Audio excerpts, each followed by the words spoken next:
and access Kampala city. The diversion will also be aimed at decongesting the Entebbe highway. At Kajan's flyover, traffic police will divert motorists from accessing Munyonyo Spa and Expressway.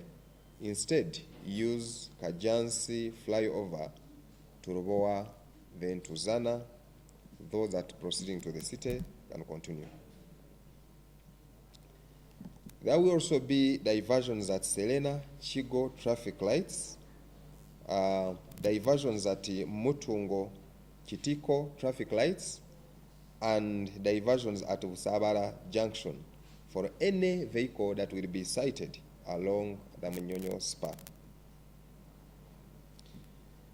There will be a security checkpoint to screen all vehicles and diversion of motorists at Munyonyo roundabout to face Salama Road and Uziga.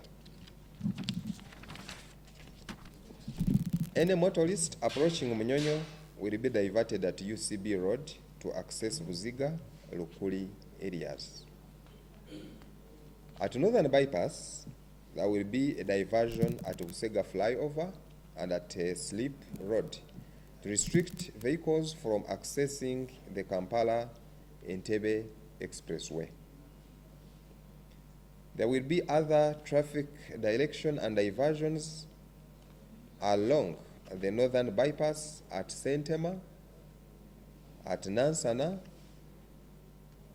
Bwaise Interchange, Flyover, and Sleep Roads.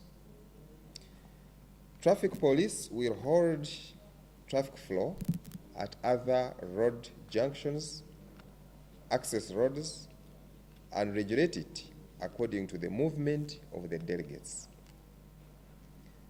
Traffic police will also hold all road users at 50 meters from these mentioned junctions.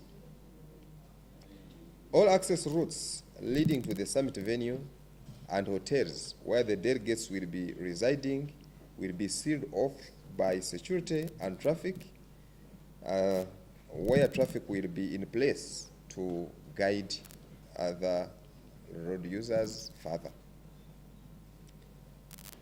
No motorcycles will be allowed to access Kajansi Munyonyo Spa. We urge all travelers with flights at Entebbe International Airport to plan their journeys in advance to avoid any inconvenience or delays. To the general public, we kindly appeal for your patience and courtesy towards the summit delegates. Your cooperation and understanding will greatly contribute to the success of this international event for God and my country.